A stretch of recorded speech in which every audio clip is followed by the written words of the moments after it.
Les bendice, bienvenidos esta noche para poder compartir juntos una noche más de enseñanza de la palabra.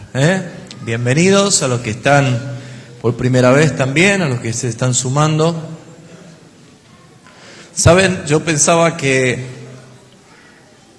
iba a ser un poco difícil para mí enseñarlo y para quizás, hermano, entender muchas cosas acerca de los atributos de Dios y de la soberanía de Dios y las cosas que venimos enseñando, pero en la respuesta de muchos de ustedes y en las preguntas de muchos de ustedes me doy cuenta de que en verdad está trayendo fruto, y eso es muy bueno, ¿sí? Porque creo que todos estamos empezando a entender y a conocer a ese Dios que adoramos, y muchos no le conocían, y creo que es muy importante que nunca se detenga, amado hermano y hermana, de profundizar en la Escritura, de conocer la palabra de Dios. Yo sé que hay una tendencia muy fuerte en este último tiempo a que la gente busque con qué entretenerse, incluyendo la iglesia, ¿no? Tiene que haber algo que los entretenga. Entonces, decir que estudiar la Biblia es algo lindo para algunos en este tiempo, medio que no es así. En el ranking de prioridades pareciera que lo más aburrido para algunos es estudiar la palabra de Dios. Estoy seguro y estoy convencido de eso, porque muchos hoy prefieren conciertos musicales, oradores de renombre y cosas que entretienen a la gente, ¿no? Pero creo que es muy importante darle el tiempo a la palabra, porque cuando uno empieza a sumergirse en la palabra de Dios y en el testimonio que le da el Espíritu Santo a la persona, en verdad uno siente algo muy, muy fuerte, muy profundo, ¿no? Y en verdad es muy lindo sumergirse en aguas profundas del Señor. ¿Usted está estudiando todo lo que aprende? ¿Lo repasa en su casa, lo vuelve a leer? ¿Sí? Le recomiendo que haga esto, ¿sí? Que no sea únicamente el día que usted viene, escucha y tiene un cuaderno que lo tiene anotado por todos lados, pero nunca lo lee. Entonces póngase a profundizar, póngase a leer, conozca más ese Dios que tenemos, en verdad.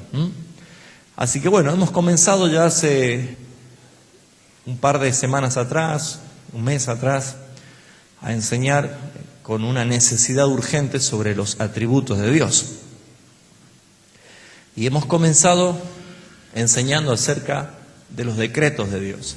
Voy a tomarme unos minutitos para hacer un pequeño repaso panorámico para que puedan situarse los hermanos que están llegando a este tiempo y ubicarse también en lo que vamos a enseñar hoy.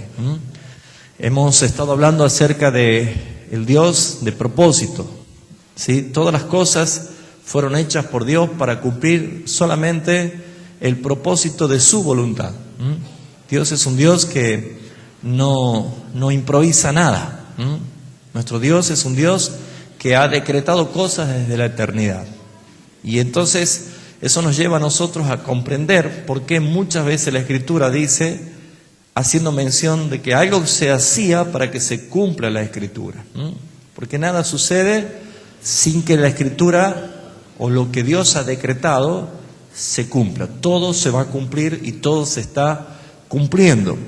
Y habíamos comenzado ya por la primera enseñanza acerca de esto, de que todo se va a cumplir de acuerdo a lo que Dios ha decretado desde la eternidad, tomando base de un versículo que lo hemos citado muchas veces, el Salmo 139, versículo 16, que justamente dice que todas las cosas estaban escritas en tus libros, que luego iban a ser formadas sin faltar una de ellas.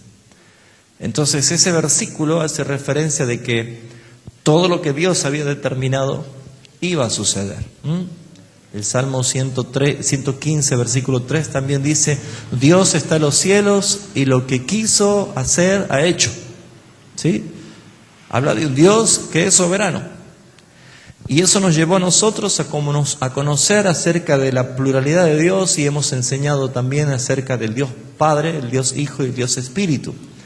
Y es muy importante que nosotros podamos tener bien en claro que Dios es uno y a la vez es tres. Y eso también lo hemos enseñado. Y luego pasamos a ver acerca del atributo de Dios, de la omnisciencia, y creo que eso nos ha llevado a entender de que nuestro Dios todo lo sabe, todo lo ve, todo lo conoce, no hay nada que se le pueda ocultar a Él.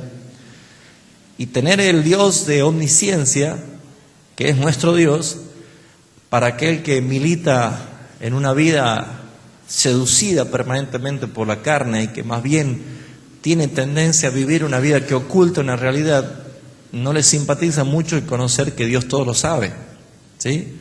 Haciendo referencia de que no puedo yo ocultarle nada. Antes que yo llegue a conocer un pensamiento mío, Él ya lo sabe, dice. Antes que yo diga algo, una palabra de mi boca, Él ya la sabe, antes que salga de mi boca. Entonces esto también hace referencia a ese Dios que nosotros adoramos, el Dios que Él permitió que nosotros le conozcamos. Y también habíamos visto en una parte primera acerca de atributo de Dios en cuanto a la soberanía. Y hemos visto acerca de la soberanía de Dios en la salvación de la persona.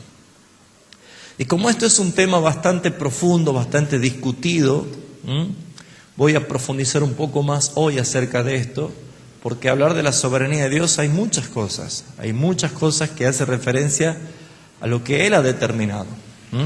Así como Él llamó a quien Él quiso, Él dio dones como Él quiso, Él dio y constituyó ministerios como Él quiso.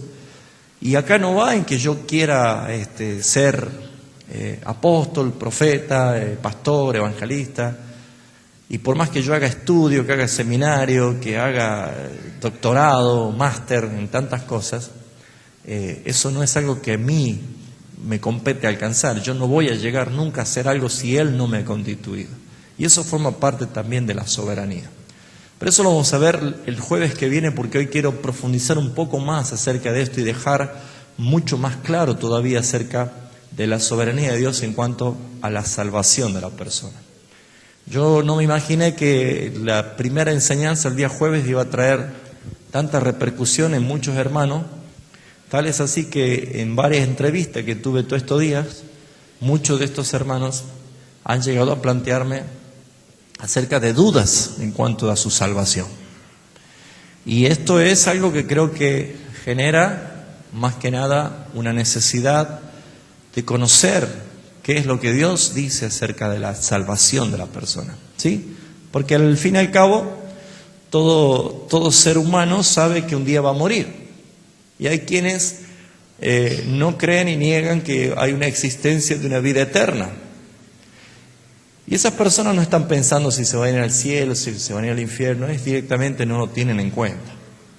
Pero aquellos que proclaman una vida de cristianismo, una religión del cristianismo, sí tienen aparejado la necesidad, o sea, el fin, la carrera que estamos corriendo, llegar al premio, llegar a la meta, no es otra cosa más que alcanzar la salvación. Pero muchas veces no sabemos definir ser salvo de qué. ¿O ser salvo para qué? ¿O en qué consiste la salvación? Y es lo que quiero profundizar.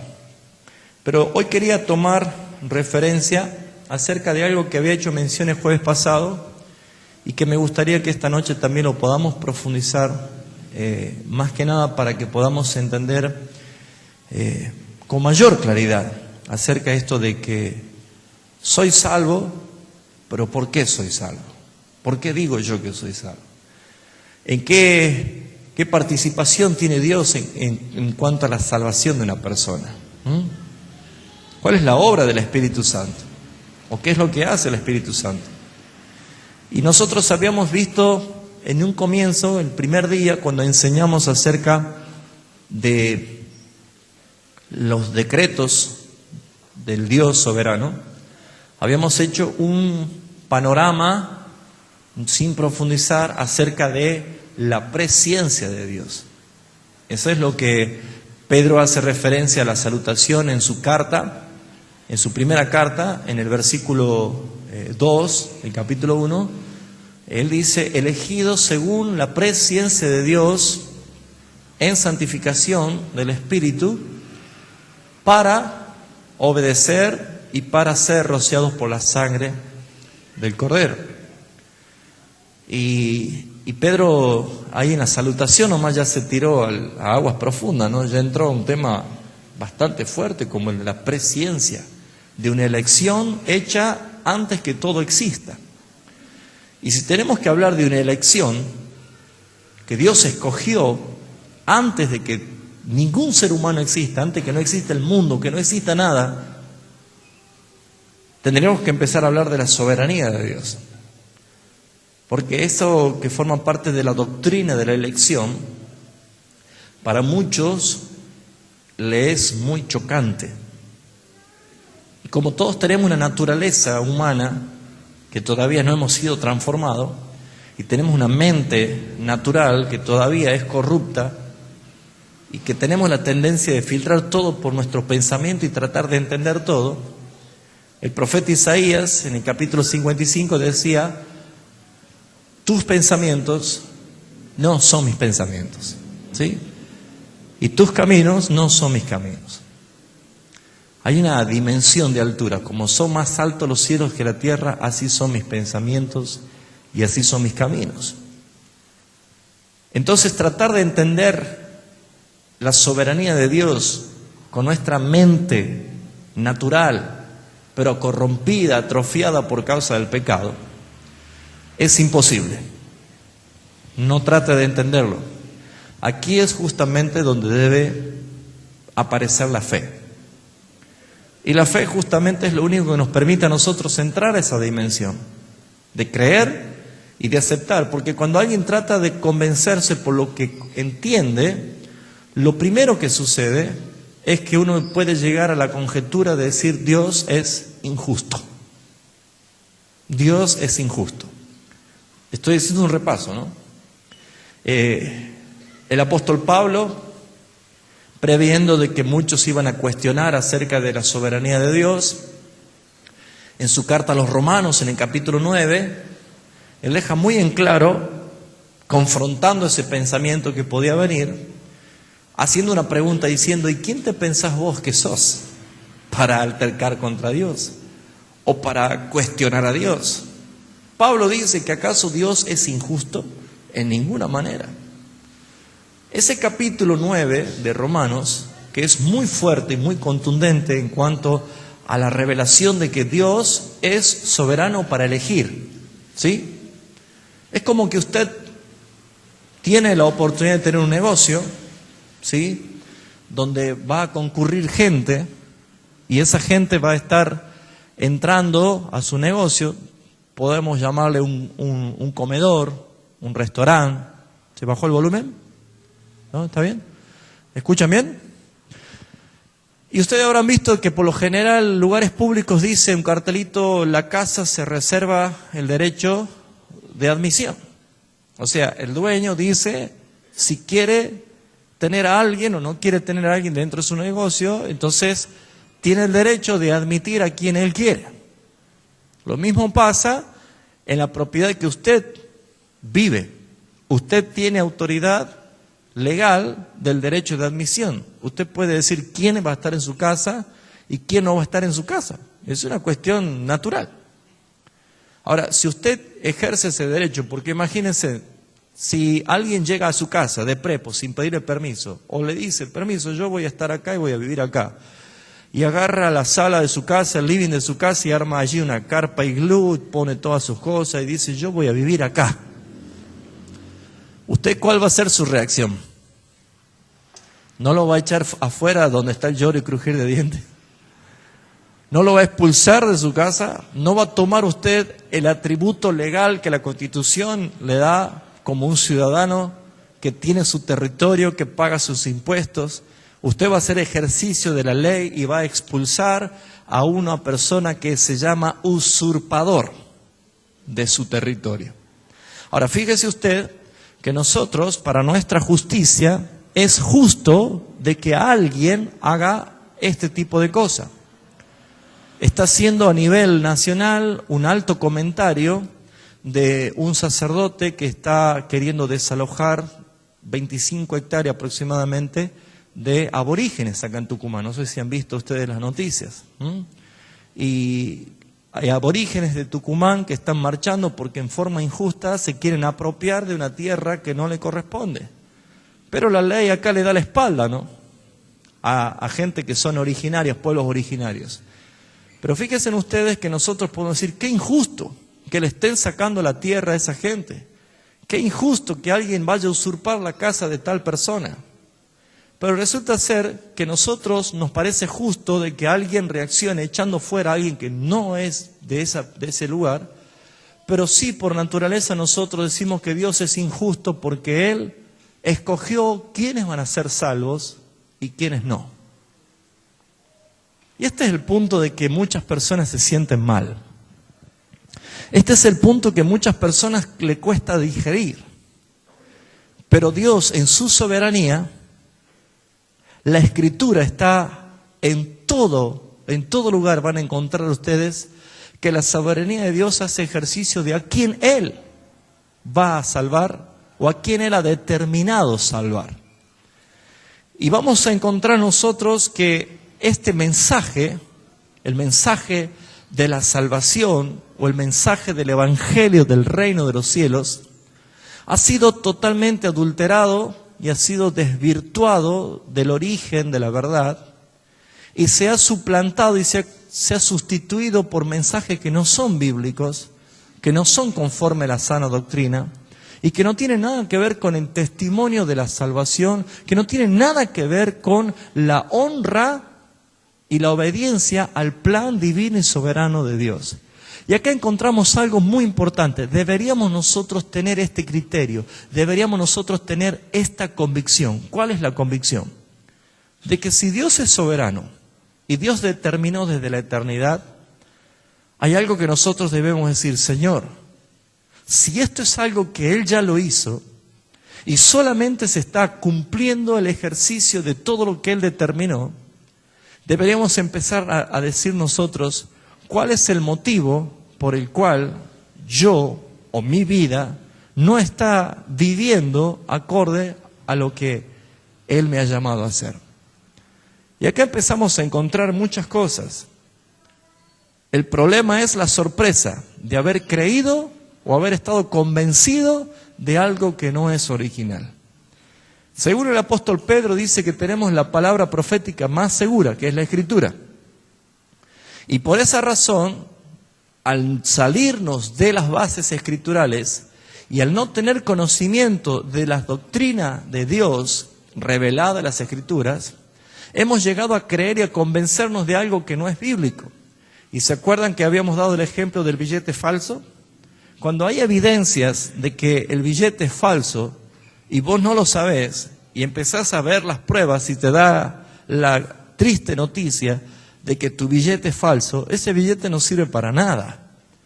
Cuando alguien empieza a ver las evidencias de la palabra de Dios y se da cuenta que lo que yo había entendido y lo que yo había creído no es original, sino que es falso, allí empieza la crisis de la persona. Pero pueden suceder dos cosas. Puede suceder que al conocer la verdad, en verdad, como dice Jesús, esa verdad te haga libre. O puede ser que haya personas que obstinadamente rechacen diciendo, no, eso no es verdad, yo voy a seguir convencido en lo que he creído.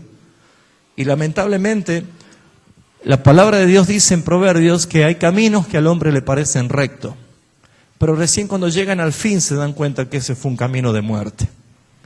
Entonces, ninguno de nosotros puede decir que la salvación es un mérito del hombre. Ninguno. La salvación le corresponde al Señor. Así lo dice Jonás. La salvación es de Jehová.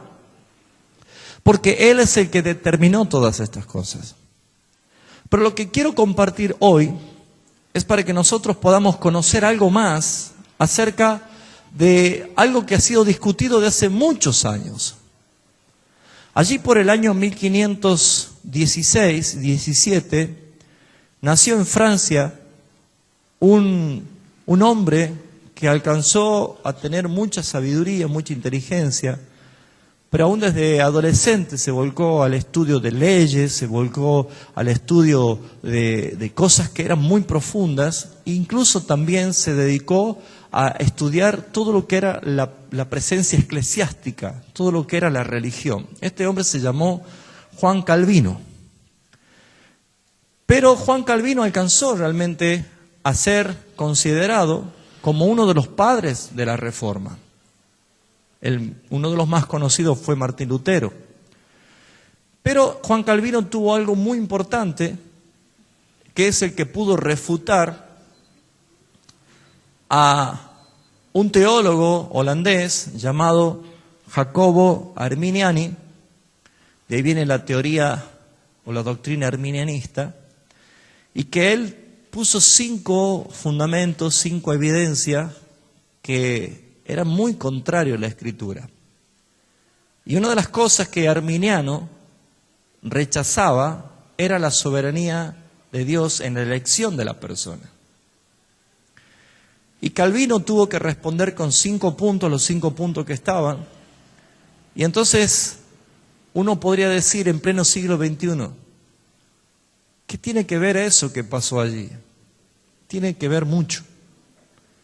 Porque muchos de nosotros hemos estado incluso pensando de que predicar el Evangelio es para que todo aquel que oiga tenga la oportunidad de arrepentirse y de rendir su corazón a Cristo y salvarse. Esa postura es arminianista. Arminiano es una de las personas que trajo un gran problema a la doctrina o a la sana doctrina, inyectando algo que es mentiroso. Eso que es mentiroso no es otra cosa más creer que el hombre tiene por naturaleza la capacidad de buscar a Dios, de arrepentirse y de entregar su corazón a Cristo, como si fuera que es una decisión. Sin embargo, Calvino tuvo que responder con la Escritura, algo que en el año 1619, en un concilio, se aprobó como doctrina verdadera de la salvación y se rechazó la doctrina de los arminianistas en cuanto que no eran bíblicas.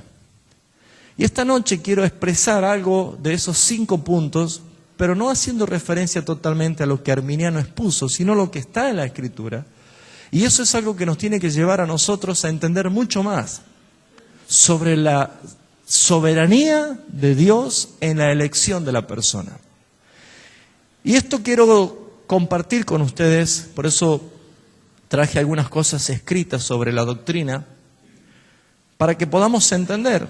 En algún momento habrán escuchado, conversando con otras personas, o algunos habrán escuchado, qué sé yo, preguntas como, ¿tendencia de qué tenés vos? ¿Vos sos arminianista o calvinista? ¿Sí? Y uno dice, ¿qué es eso, no?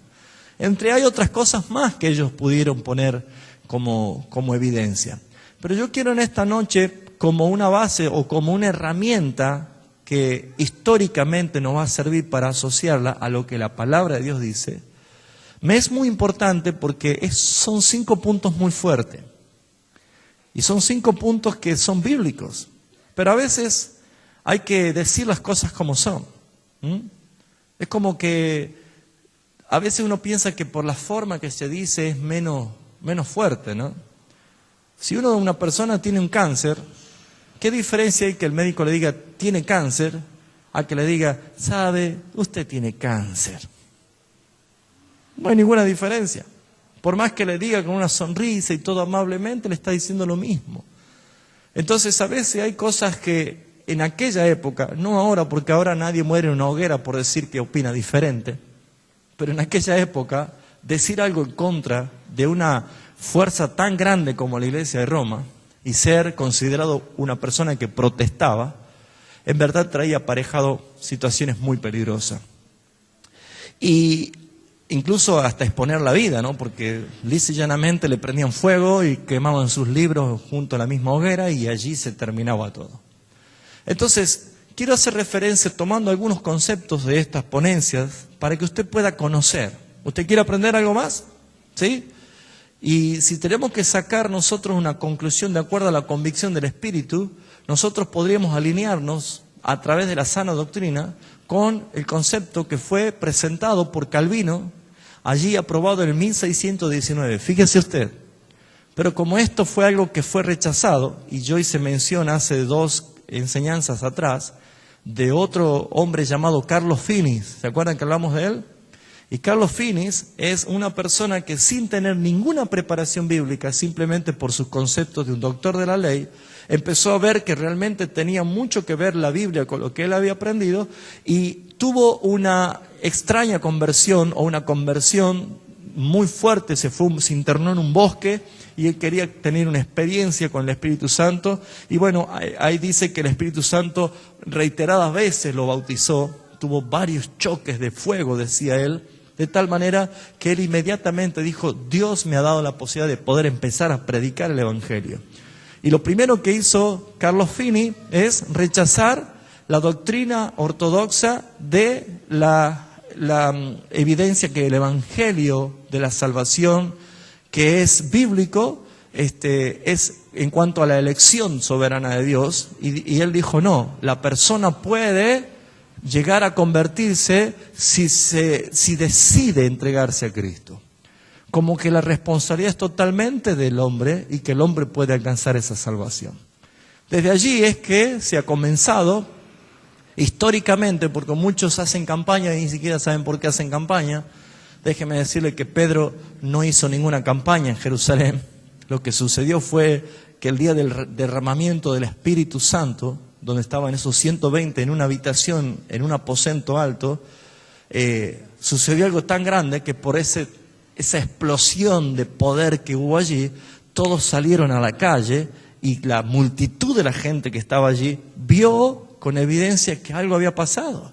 Entonces Pedro, viendo lo que estaba aconteciendo, él tuvo que pararse y decir: ellos no están borrachos. Ellos están viviendo algo que había sucedido proféticamente desde Joel, que había dicho que iba a suceder esto. Y comenzó a dar el testimonio. Y comenzó a hablar de tal manera que se compungieron de corazón, dice. ¿Sí? Entonces, ¿por qué nosotros hemos tenido tendencia a hacer campañas para que todo el mundo reciba a Cristo? Porque se ha alineado detrás de una teoría o detrás de una inclinación doctrinal que no es correcta. ¿Por qué? Porque la pregunta es: ¿Dios quiere salvar a todos? ¿Dios quiere salvar a todos? Si la Escritura dice claramente que Dios escogió, es elección. Cristo vino a perdonar los pecados de todos. Nos suena fuerte eso. Pero aquí empezamos a encontrar qué dice la Escritura. ¿Cuál es la postura bíblica en cuanto a todo esto? Claro, nosotros encontramos versículos como Juan 3:16, que dice: porque de tal manera Dios amó al mundo que ha entregado a su Hijo para que todo aquel que en Él cree no se pierda, mas tenga vida eterna. Pero fíjense ustedes que hablando de todo aquel que está en el mundo, habla de quién es el Padre que quiso escoger. Y la vez pasada estuvimos enseñando acerca de lo que dice Juan capítulo 6, que dice: Jesús dijo: nadie puede venir a mí si no le es dado por el Padre, si no es traído por el Padre. Y el que viene a mí yo no le echo fuera. Entonces, el primer punto que encontramos acá y que deberíamos nosotros profundizar, vamos a usar un poquito la Escritura.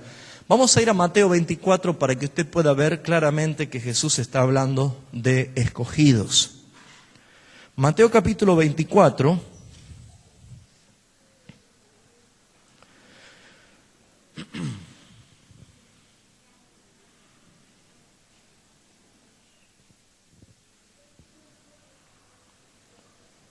¿Ya lo encontró? Cuando Jesús está profetizando y está hablando acerca de todas las cosas que iban a suceder, Él empieza a hacer referencia a cosas que iban a venir como tribulaciones, iban a acontecer en el mundo, y especialmente haciendo referencia a tiempos como el que nos toca vivir. Pero fíjense ustedes que, por ejemplo, en Mateo 24, versículo 24 dice: porque se levantarán falsos cristos y falsos profetas, y harán grandes señales y prodigios en la tierra.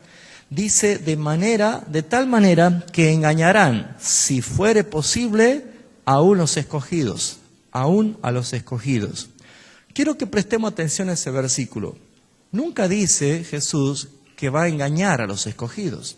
sino que dice, compara que el alto nivel de engaño será tan grande que si fuera posible, cosa que no es posible, ¿por qué? Porque hay algo que sucede con los escogidos. ¿Qué sucede con los escogidos? Dice, de tal manera que aún, fíjense ustedes, de tal manera que engañarán, si fuere posible, aún a los escogidos. Está diciendo, el nivel de engaño es tan grande que si fuera posible, hasta mis escogidos lo engañarían. Y habla de escogidos. Usted siempre que escuche esta noche la palabra escogido, siempre usted pregúntese, ¿yo seré un escogido? Porque ¿qué es lo que está pasando acá? En este último tiempo hay muchas personas que se dicen cristianos, pero están siendo engañados. Y no hemos llegado aún a la máxima expresión del engaño.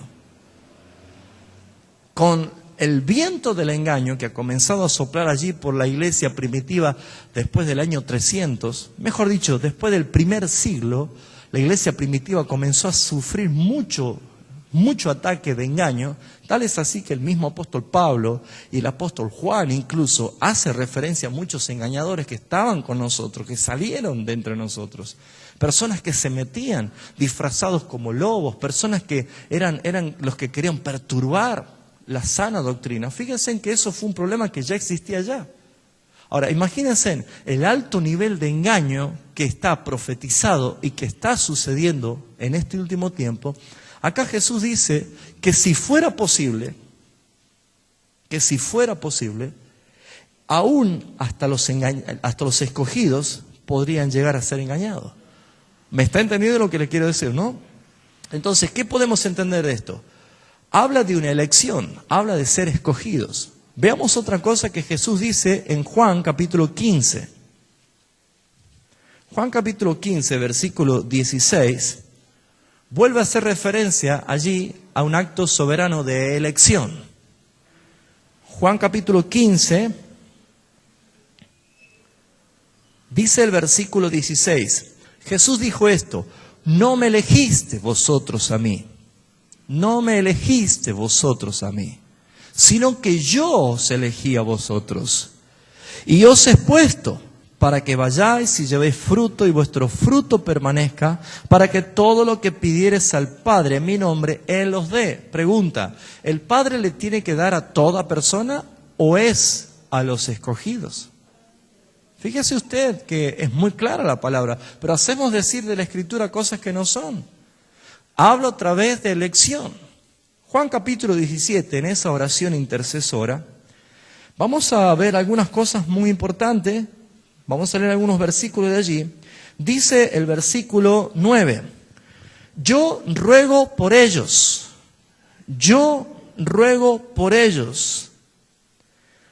pero no ruego por el mundo. ¿Usted lo está leyendo igual que yo?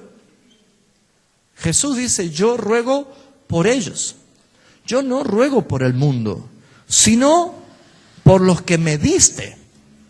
Jesús dijo claramente, a los que Él me ha dado, a los que el Padre me ha dado. ¿Quiénes son los que pueden alcanzar la salvación? ¿Depende de nosotros?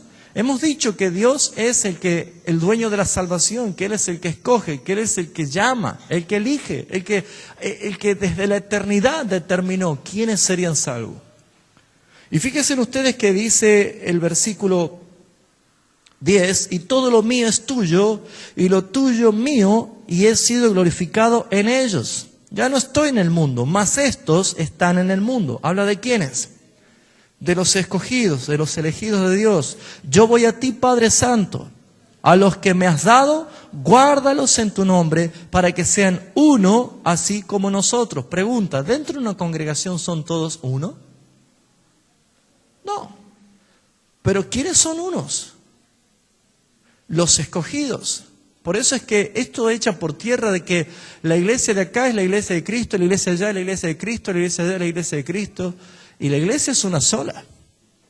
La iglesia es una sola. Que las congregaciones estén llenas de gente, obviamente va a estar llena de gente, porque la gente siempre va a buscar gente. Pero cuando empezamos a hacer referencia a quiénes son los verdaderos hijos de Dios, el fruto, el estilo de vida, el testimonio de vida, ya evidencia quiénes son hijos de Dios. ¿Por qué? Porque los que son escogidos tienen algo sucede.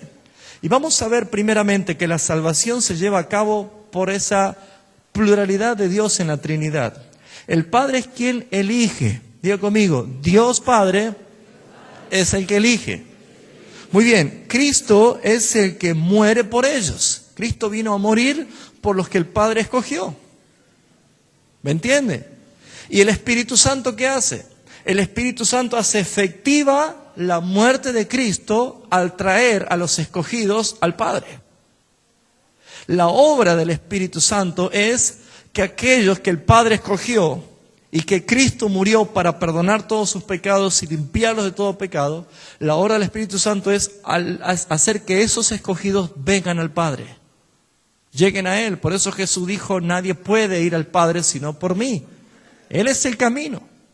Ahora, fíjense ustedes qué importante entender que esta tarea de la elección, los elegidos, los que han sido apartados por el Señor, a ellos Dios le da ¿qué cosa? La fe para que crean y el arrepentimiento para que ellos puedan alcanzar esta realidad.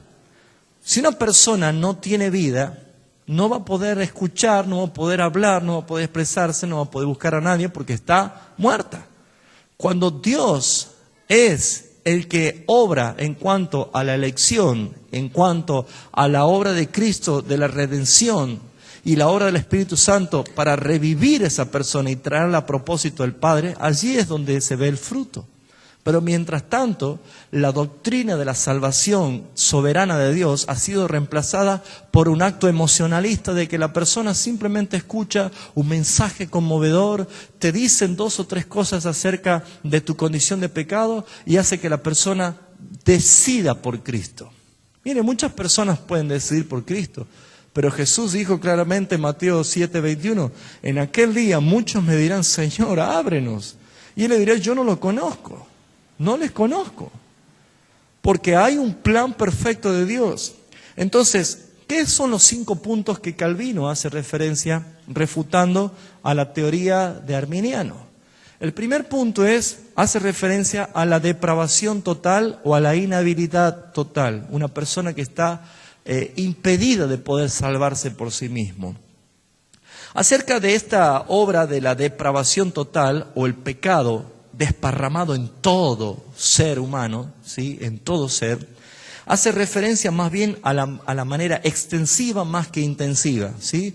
No somos pecadores por cuánto hemos pecado, sino que somos pecadores porque el pecado ha contaminado todo nuestro ser, nuestra manera de pensar, nuestra manera de actuar, todo ha sido hecho pecado en nuestras vidas. Entonces no había manera de que Dios, que es santo, pueda tener relación con el hombre que está muerto en sus delitos y pecados.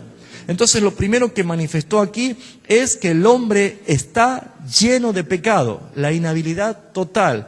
Y por eso es que el apóstol Pablo en Romanos capítulo 3 dice que no hay justo ni siquiera uno, que no hay quien entienda, que no hay quien busque a Dios. Todos se descarriaron, todos se hicieron inútiles, dice la palabra. Fíjense ustedes que no hay mérito de ningún ser humano para alcanzar la salvación. Entonces el hombre no regenerado está muerto en sus delitos y pecados. Veamos lo que dice Romanos capítulo 5, versículo 12. Romanos capítulo 5, versículo 12. Dice así, por tanto, como el pecado entró en el mundo por un hombre y por el pecado la muerte, así la muerte pasó a todos los hombres por cuanto todos pecaron. O sea, todo ser humano, por naturaleza, está muerto en delitos y pecados. Si no tienen el poder del Espíritu Santo, la naturaleza de esa persona muerta está ciega, está sorda, está insensible, no puede sentir nada.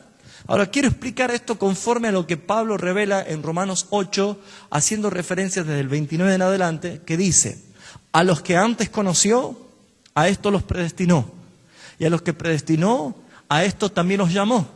Y a los que llamó, a esto también los justificó, y a los que justificó, a esto también los glorificó. Ese proceso o ese paso que nosotros vemos allí es la obra perfecta de la salvación, lo que el Padre ha determinado. Pero fíjense, ya hemos hablado la primera enseñanza de la presciencia, de que Dios Padre escogió, ¿sí? Conoció antes de la fundación del mundo. Y el jueves pasado le enseñaba que esa palabra conocer hace referencia a la expresión de amor, ¿sí? La expresión de amor. A los que el Padre amó antes de la fundación del mundo, a esto los predestinó. No es que hubo una predestinación de parte de Dios porque Él vio de que nosotros íbamos a tener la capacidad de arrepentirnos, de creerle a Él y de rendirnos a Él. No, porque si no sería algo que la salvación depende de nosotros. No fue eso porque el Padre nos escogió, sino que Él nos predestinó porque primero determinó, escogiendo a los que iban a ser salvos, cómo iban a llegar a ese llamado. La predestinación es la siguiente. Dios escoge a una persona y esa persona tiene que llegar hasta este punto para alcanzar el llamado. Ese trayecto desde la elección hasta el llamado es lo que uno se llama la vivencia, la vida, ¿sí? Todos hemos nacido en este mundo, todos hemos nacido. Hemos nacido sin saber hablar, sin saber el nombre, sin saber caminar, hemos nacido ignorando todo. Es más, hemos comenzado a aprender, fuimos a la escuela, fuimos a aprender los deberes, todas las cosas, conocimos a papá, conocimos a mamá, empezamos a relacionarnos, pero nunca nosotros nos pusimos a pensar de que nosotros éramos elegidos en la eternidad, ¿sí? Ahora, todo lo que me sucedió en este tiempo, las situaciones duras, difíciles, la pobreza, la miseria, el dolor, la pérdida de familiares, todo lo que pueda suceder en ese trayecto se llama predestino, ¿sí? Ustedes nunca se pusieron a pensar ni a darse cuenta de por qué nos sucedió tal cosa en tu vida, nunca pensaste de los accidentes que te libró el Señor, nunca pensaste de por qué la muerte no te pudo llevar, nunca pensaste nada, simplemente han vivido cosas, ¿sí? No se han dado cuenta de que ustedes eran elegidos, pero desde el llamamiento en la eternidad, desde la elección hasta el llamamiento, todo eso Dios predestinó para ver cómo iba a llegar yo al llamamiento. ¿Se entiende? Cuando yo iba en lo más fuerte de mi vida y a lo mejor ya venía mal, sumergido en las drogas, en la depresión, en la angustia, si yo venía totalmente perdido, si yo venía tocando fondo, si yo decía ya mi vida no tiene sentido, entonces vino un llamamiento. Y ese llamamiento produjo algo en mí. Ese llamamiento trajo en mí una conversión. Ahora fíjense en ustedes, como yo había hecho un ejemplo la semana pasada, yo puedo llamar a alguien, ¿sí? Si esa persona no viene, no es porque yo no la llamé, yo la llamé, pero esa persona no quiso venir. Pero si yo la llamo y viene, yo le doy una recompensa. ¿Cuál fue el premio? Haber obedecido al llamamiento. Ahora fíjese usted, Dios escogió a personas y las predestinó para que un día sean llamados. Y cuando fueron llamados, Dios usó un predicador, Dios usó una radio, Dios usó un mensaje, Dios usó una lectura de la Biblia, una revista, Dios usó lo que quiso usar. Lo que importa acá no es el predicador que predicó, la revista que leyó, el almanaque con el versículo bíblico, no importa eso. Lo que importa acá es que en ese propósito estaba el llamamiento de Dios que te iba a dar vida. Ahora, veamos nosotros si esto es así. Vamos a ir a Hechos de los Apóstoles.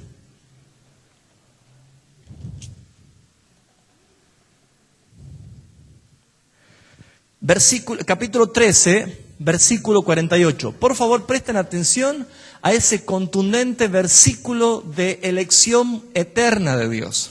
¿Sí? Hechos de los Apóstoles, capítulo 13, versículo 48. Dice así: los gentiles, ya saben que los gentiles, como dice Pablo, no tenían parte ni asunto en la salvación. No tenían Dios, no tenían Mesías, no tenían promesa, nada. A causa del endurecimiento del pueblo de Israel, venimos a ser nosotros favorecidos. Pero dice así el apóstol: los gentiles, oyendo esto, estaban escuchando nada más y nada menos que a Pablo y a Bernabé. Dice, oyendo esto, ¿qué sucedió? Se regocijaban y glorificaban la palabra del Señor. ¿Qué estaba escuchando ellos para que se llenen de gozo, se regocijen? Estaban escuchando ¿qué cosa? La palabra de Pablo, ¿así dice? No, la palabra del Señor. Pablo estaba hablando, pero ¿a quién estaban escuchando? La voz del Señor. Entonces fíjense ustedes lo que dice allí. Y creyeron, diga conmigo, y creyeron. Muy bien, ¿quiénes son los que creyeron? Allí lo dice. Todos los que estaban ordenados para vida eterna. ¿Quiénes son los únicos que pueden llegar a creer? Los que han sido escogidos en la eternidad para alcanzar a tener vida eterna. ¿Lo entienden? Vamos a ir al capítulo 16.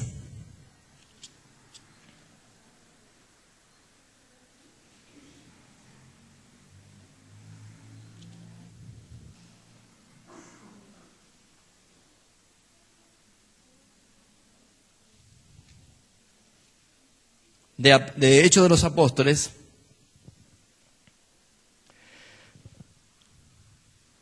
¿Se acuerdan cuando vino el terremoto? Ya Pablo y Silas estaban en la cárcel, ¿no? Y el carcelero, viendo esto, que se habían roto las puertas, todo, habrá dicho, se escaparon todos. Fíjense ustedes que el versículo 30, vamos a leer un poquito del 27. Despertando el carcelero y viendo abiertas las puertas de la cárcel, sacó la espada y se iba a matar pensando que los presos, ¿qué pasa? Habían huido, pensaban que habían huido, se estaban por matar, la responsabilidad que él tenía, ¿no? Y dice el versículo 28, mas Pablo clamando a gran voz diciendo, no te hagas ningún mal, pues todos estamos aquí. Claro, esto no era lógico, ¿no? O sea, los muchachos hubieran aprovechado y hubieran salido todos de la cárcel. Pero Pablo dice, estamos todos aquí. Versículo 29, entonces pidiendo luz, se precipitó adentro y temblando se postró a los pies de Pablo y Silas y sacándoles le dijo, señores, mire cómo lo trata, ¿no? Señores, ¿no eran presos estos? Sin embargo le dice señores, ¿no? Habían ganado honor en la honestidad. Le dice, señores, ¿qué debo hacer para ser salvo? Y ellos le dijeron, cree en el Señor Jesucristo y serás salvo tú y tu casa. Y le hablaron la palabra del Señor a él y a todos los que estaban en su casa. Y él, tomando en aquella misma hora de la noche, les lavó las heridas y enseguida se bautizó él con todo lo suyo. ¿Por qué puede suceder una conversión inmediata? ¿Por qué puede llegar a este punto de decir, ¿qué tengo que hacer para ser salvo? ¿Toda persona reacciona así? No. Sucede con aquellos que han sido escogidos por el Señor para llegar a esto. Si no, no se podría llegar a esto. Ahora, si nosotros empezamos a ver acerca de esa soberanía de Dios, acerca de esa realidad que solamente viene cuando Dios escoge a una persona, cuando Dios dice que todo lo que Él predestinó iba a suceder, nosotros hemos llegado así. Ninguno de nosotros sabíamos que algún día Dios nos iba a llamar. Ahora, ¿cuál es el llamamiento? Fíjense ustedes, hay un versículo que dice el apóstol Pablo, la fe viene por el oír y el oír por la palabra de Dios. No dice el oír la palabra de Dios. Vamos a entender esto, dice, la fe viene. Nosotros no tenemos fe de Dios, la fe de Dios viene. ¿Sí? Ningún ser humano tiene la fe de Dios porque el hombre está lleno de pecado. Para que alguien se salve debe recibir la fe como un regalo de Dios. La fe viene, diga conmigo, la fe viene. Por el oír, coma. ¿Sí? La fe viene por el oír, coma. Pero el oír viene por la palabra de Dios. Muchos han interpretado que la fe viene cuando alguien viene y se sienta a escuchar una predicación. Y no es eso. La fe viene cuando el oír se activó. La fe viene cuando el oír de esa persona se activó. ¿Cuándo esa persona puede llegar a oír a Dios? Cuando oyó la palabra de Dios. Voy a dar el ejemplo. ¿Se acuerdan que Lázaro ya hacía 4 días que estaba muerto? ¿Cómo estaba? Hiede ya, ¿no? Podrido ese hombre ya. Y Jesús se para delante de la tumba y dice, quiten la piedra. ¿Cómo estaba Lázaro? Muerto. Podrido. ¿Y qué dijo Jesús? Lázaro, ven fuera. Y el que estaba muerto, resucitó. Y salió allí todo atado, ¿no? Lleno de mordaja. ¿Por qué resucitó? ¿O ya estaba vivo esperando que Jesús venga a decirle que salga? ¿Por qué resucitó? Porque oyó. Pero si un muerto está muerto, el espíritu de esa persona oyó a aquel Dios que es espíritu. Escuche, y volvió a la vida. ¿Saben cómo nosotros llegamos a convertirnos? Cuando usted, siendo un escogido de la eternidad, vivió todo lo que vivió y todo lo que le pasó, y no interesa a dónde y cómo vivió, lo importante es que usted escuchó, oyó la voz del Señor que lo estaba llamando. El profeta Isaías dice, por tu nombre te hablé, por tu nombre te hablé. Y él llamó, él habló a la persona. Y allí es que los escogidos pudieron llegar justamente a conocerle. Amén. Quiero que vayamos al segundo punto, la elección incondicional de Dios. La elección incondicional es la doctrina que declara que Dios escoge antes de la fundación del mundo a aquellos a los cuales Dios quiere y le place llamarlos a la salvación. Si usted busca en Efesios capítulo 1, versículo 4 al 8, vamos a encontrar esto. Efesios capítulo 1, versículo 4 al 8. ¿Qué dice allí? Según nos escogió en Él antes de la fundación del mundo. El Padre nos escogió en Cristo antes de la fundación del mundo. No quiero ser chocante con el ejemplo, pero para que usted lo pueda entender mucho mejor. Cuando uno va al supermercado, uno agarra el carrito, changuito, ¿cómo le llaman? Carrito, ¿no? Y uno va por la góndola y uno va a encontrar una cantidad de lata de tomate. Uno no trae a todos los tomates. Uno elige. Y después pasa a ver otro producto y elige de todo, elige otro. Y va de otro producto, elige otro, ¿sí? La elección la hace usted, pero la deposita en un lugar. ¿Sí o no? Cuando usted la deposita en un lugar, ¿va a ir a dónde? A la puerta y se va, ¿así es? Hay que volver. ¿Qué pasó? No pagué, ¿no es cierto? Me sonó la alarma. Usted cuando ya tiene toda su elección hecha, ¿a dónde va? A la caja. ¿Y qué hay que hacer en la caja? Pagar, comprar lo que usted ha elegido y lo ha depositado en el carrito. Se pagó. Y cuando se pagó y la cajera lo pone dentro de una bolsa y le dice, muchas gracias por su compra, y usted se va con las bolsas, ahora usted es dueño de hacer lo que quiera con su mercadería, ¿sí o no? Ese proceso tan natural, tan sencillo, es lo que nosotros podemos tratar de entender, que el Padre eligió a quien Él quiso. O usted se para en la góndola de los tomates y dice, ay, qué simpático este tomate. Usted se para y se deja conmover por la cara de allí de la lechuga para decir, esta lechuga la voy a llevar.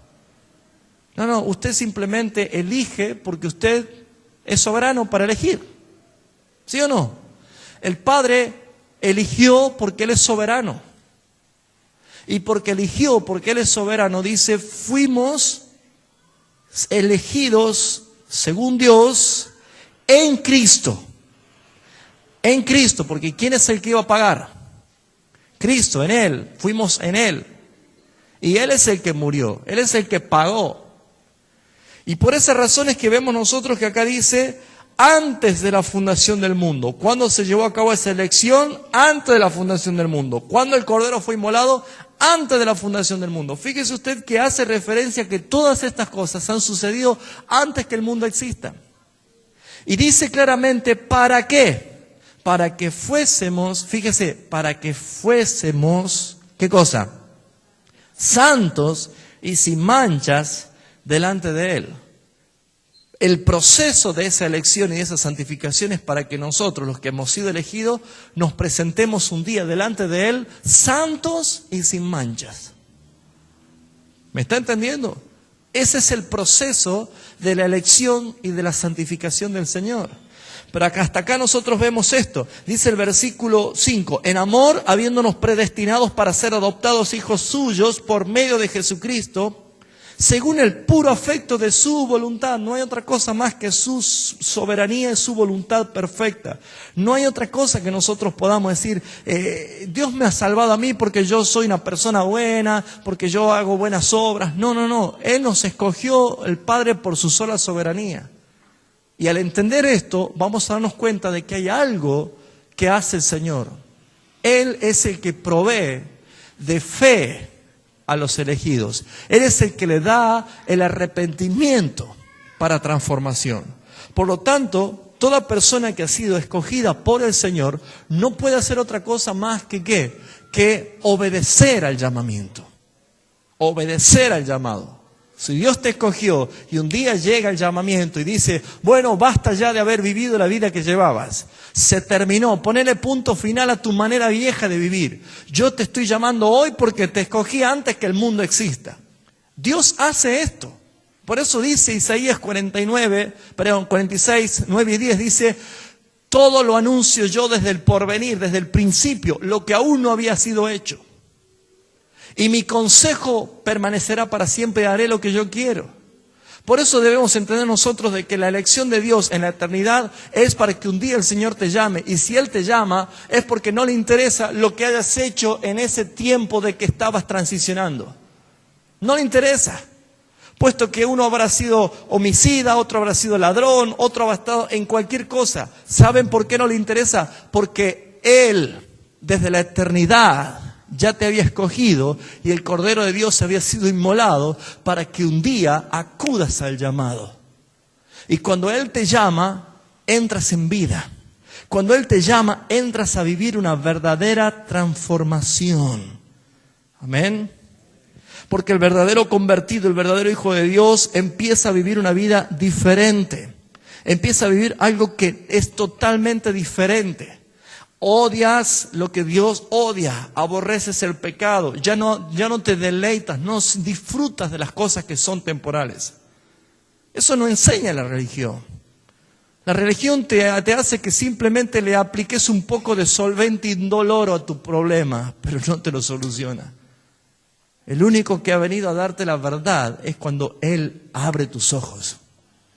Cuando Él dice, ha llegado tu hora, ha llegado tu tiempo. Y allí es cuando uno empieza a cambiar. Amén. Allí cuando uno se da cuenta realmente que las cosas están empezando a transformarse, están empezando a cambiar. Y dice, Señor, esto es lo que realmente anhelaba, lo que realmente buscaba. El tercer punto es la expiación limitada. Calvino habló acerca de la doctrina de la expiación limitada. ¿Por qué? Voy a leer el concepto textualmente. Dice, la expiación limitada es una doctrina que responde a la pregunta, por los pecados de quién murió Cristo. La Biblia enseña que Cristo murió por los pecados de aquellos a quien el Padre Dios dio a salvar. Fíjense ustedes, Cristo murió una sola vez para siempre por los pecados de todo el mundo, dice Hebreo. ¿Hay contradicción en esto? No. Él murió una sola vez, Él es el Cordero que quita el pecado, pero resulta ser que los que van a acudir y los que van a ser efectivamente liberados son aquellos que a quienes el Padre escogió para salvación. No toda persona lo va a entender y por más que yo le hable, no lo va a entender. Por eso es que la doctrina de Arminiano ha sido sustituir la soberanía de la elección de Dios para que la persona simplemente diga, mira, ¿querés tener a Cristo en tu corazón? Repetí esta oración conmigo y aceptá el regalo de Dios. Entonces esa persona dice, ay, gracias Señor. Y resulta ser de que siente un bienestar, que siente una transformación, pero todo es almático. No ha tratado con su naturaleza y la naturaleza pecaminosa va a volver al pecado por el género que es. Ser transformado es dejar de vivir en la carne para vivir en el espíritu. Y uno dice, ¿cómo se hace eso? Solamente por obra de Dios. Dios es el que transforma a una persona. ¿Acaso un muerto dice, yo me voy a resucitar cuando me muera? Un muerto no puede resucitarse. Dios es el que levanta de los muertos. Él es el que resucita a la persona. Calvino pone algo muy fuerte acá, haciendo referencia de que la muerte de Cristo fue efectiva únicamente y específicamente para la iglesia invisible de todos los tiempos, pasado, presente y futuro. Esto trajo aparejado una gran discusión en muchos de los que debían acceder o no acerca de esta doctrina. Pero si nos podemos ver nosotros, hemos leído recién en Hechos de los Apóstoles 13, 48, que dice que muchos de los gentiles que estaban escuchando se regocijaban y creyeron porque todos estos habían sido, ¿qué cosa? ¿Se acuerdan? Elegidos para alcanzar la vida eterna. Esos 3.000 que se convirtieron allí cuando Pedro se puso a hablar, no es que en la ciudad había solamente 3.000 personas, había una multitud incalculable de gente porque era una fiesta. Y habían venido de todas las regiones, pero solamente 3.000 se convirtieron. Eso es igual que cuando la pesca milagrosa dice que la barca se hundía de la cantidad de peces que había. Uno puede decir, oh, glorioso, esto es la cantidad de peces que tenemos. Sí, pero no alcanzó a pescar todos los peces del mar. Esa barca llena de peces era nada comparado a todos los peces que hay en el mar. ¿Me está entendiendo? Entonces la elección de Dios siempre es soberana, pero acá lo que dice Calvino es que la redención es particular, es personal, y para aquellos a quien el Señor en verdad ha escogido, a quien ha determinado elegir el Señor. ¿Vamos bien hasta acá? Muy bien.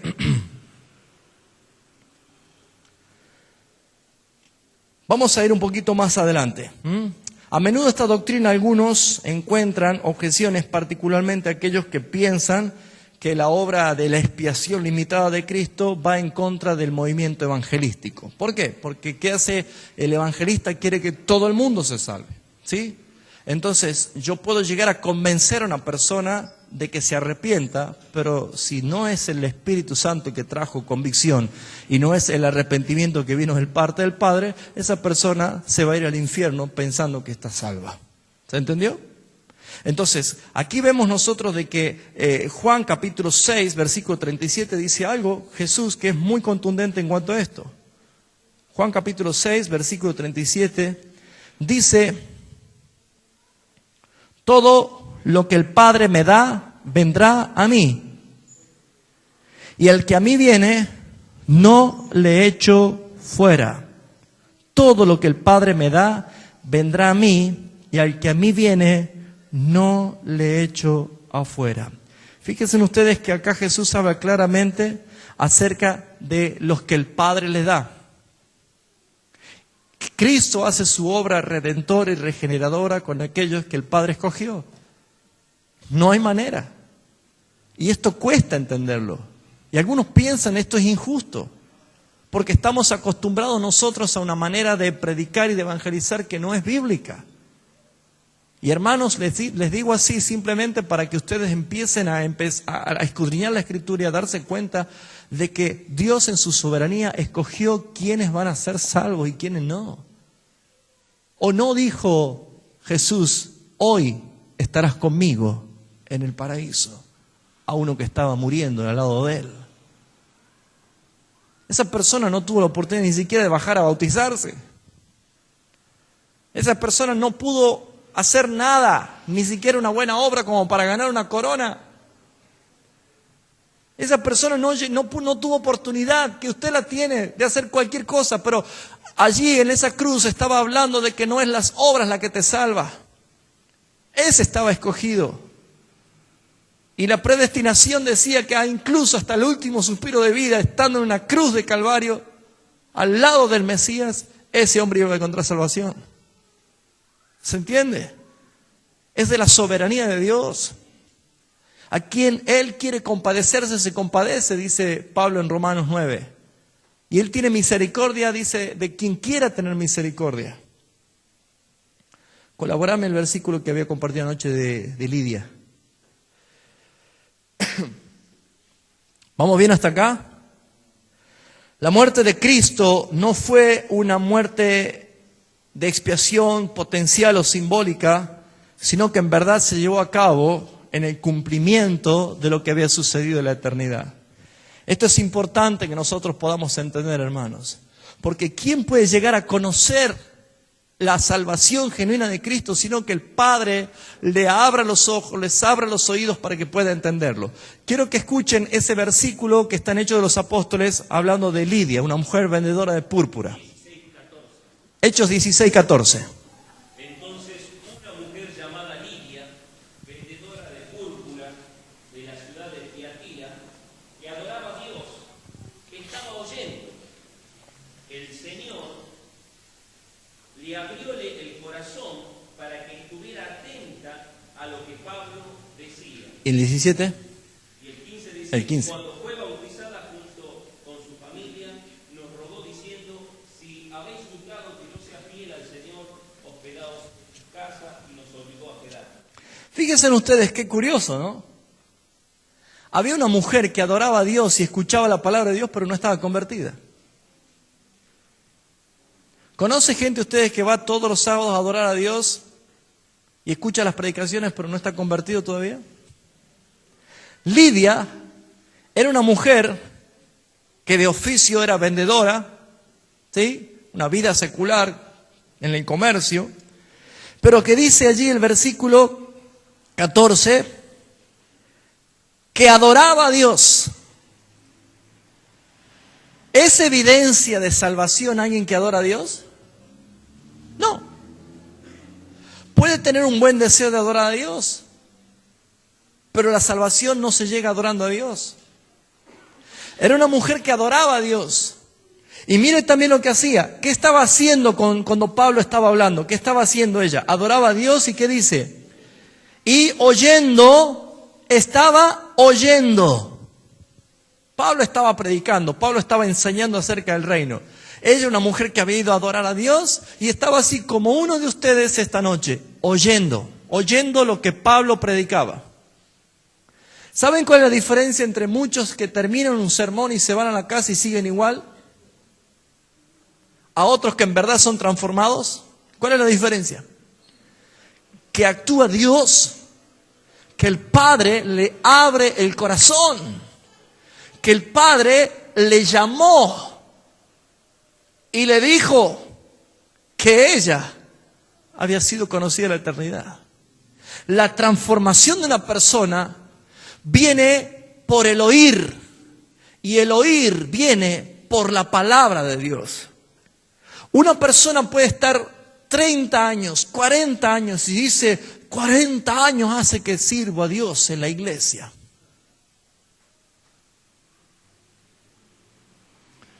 Dios puede decirte, yo nunca me serví de vos. Vos decías que me servías, pero yo nunca me serví de vos, porque no te conozco. Pero Señor, invoqué tu nombre, eché fuera demonios.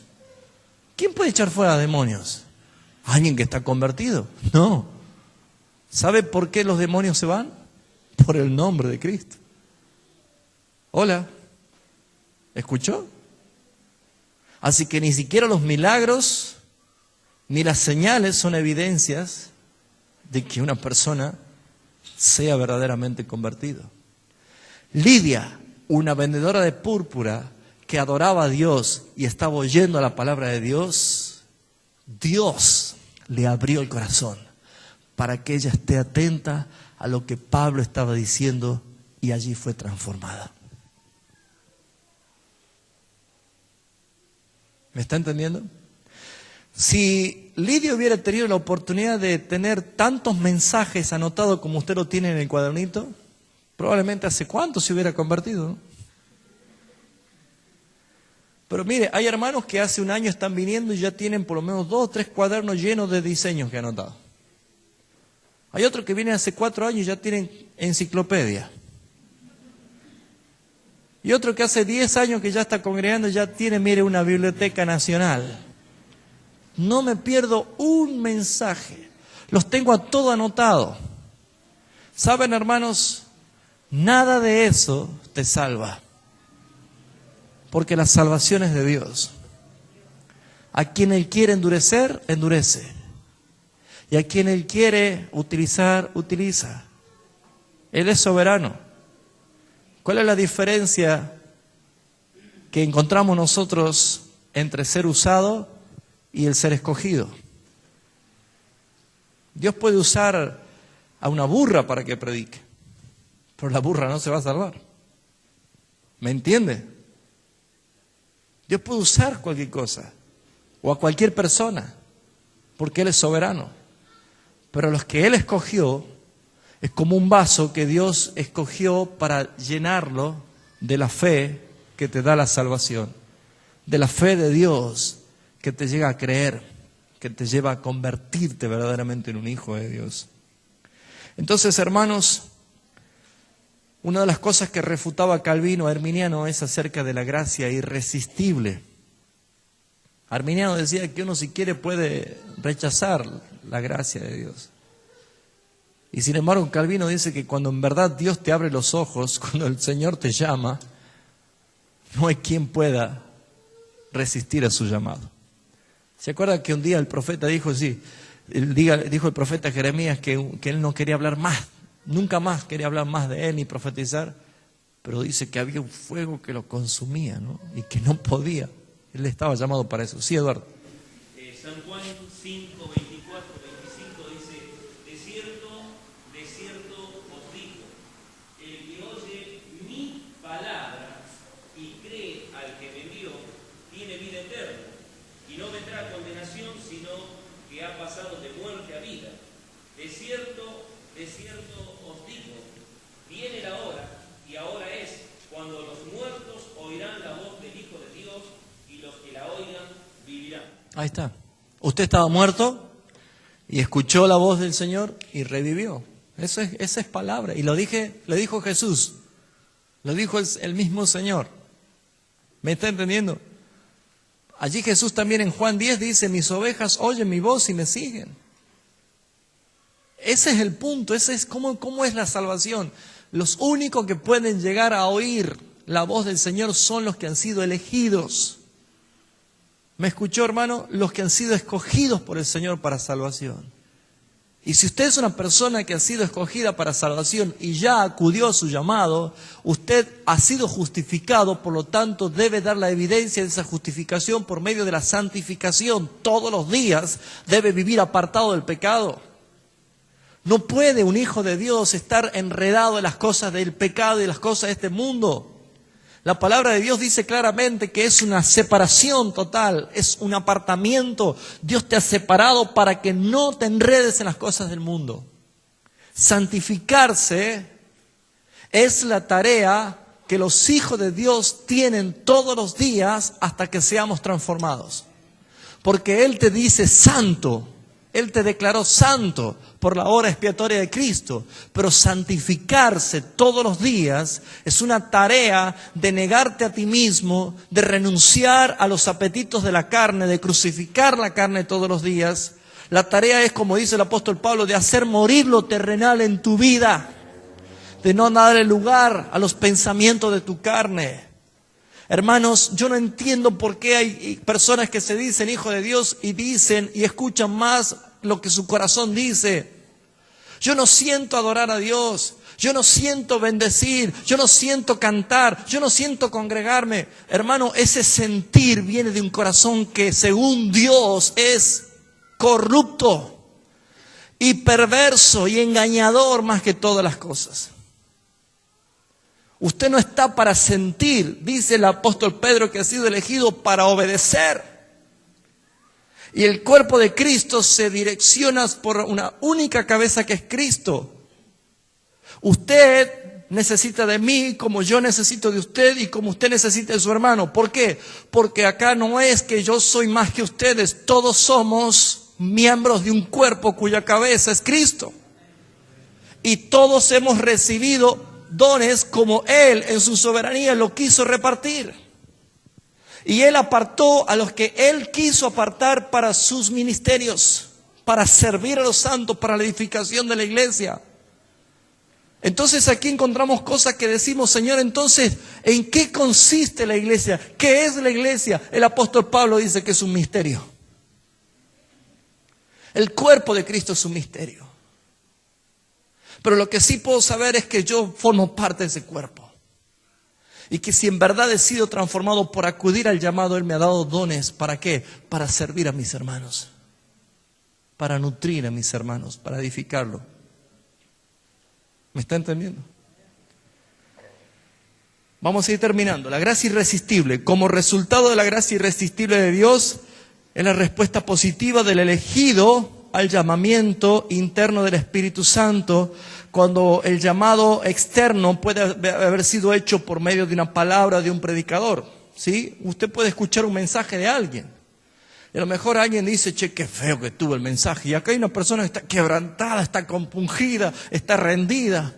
Y dice, ¿de qué llora? Si está muy feo el mensaje. No se trata de lo que uno puede entender, sino de que en medio de una enseñanza, Dios le abre el corazón a quien Él quiere que se salve. ¿Nunca estuvo usted sintiéndose ridículo a la par de una radio llorando y llorando y llorando?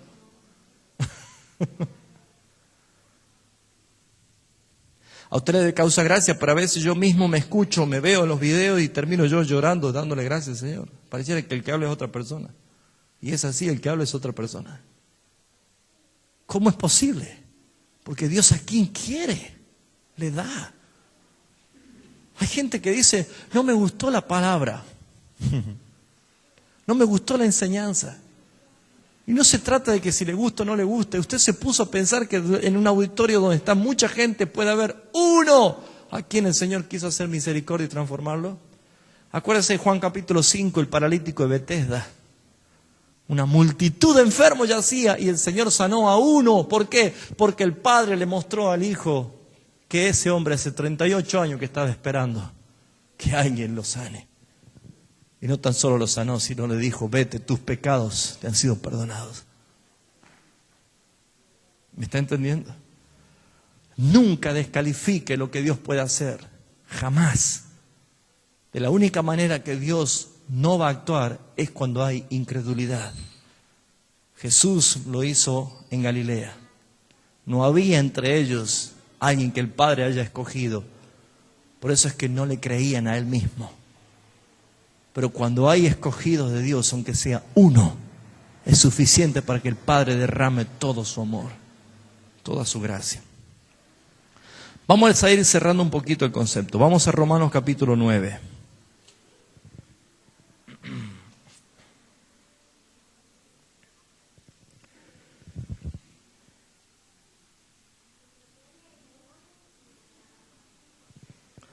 Romanos capítulo 9. Vamos a ir a leer desde el versículo 14. ¿Qué pues diremos? ¿Que hay injusticia en Dios? En ninguna manera. Pues a Moisés dice, Dios le dice a Moisés, tendré misericordia, léalo, de que yo tenga misericordia. Y me compadeceré del que yo me compadezca. Así que no depende del que quiere ni del que corre, sino de quién. De Dios, que tiene misericordia. Porque la Escritura dice a Faraón, Para esto mismo te he levantado, para mostrar en ti mi poder y para que mi nombre sea anunciado por toda la tierra, de manera de que quien quiere tiene misericordia y al que quiere endurecer, y cuando Dios quiere endurecer a alguien, lo endurece. Yo no siento nada. No siento nada. No tengo ganas de leer. No tengo ganas de orar. No tengo ganas de nada. No siento nada. ¿Vamos a reprender al diablo?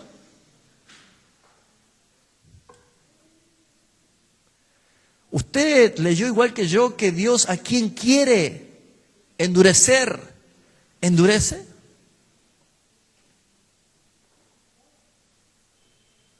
¿Y para qué endurece? Dice, para mostrar su poder y para que su nombre sea proclamado en toda la tierra.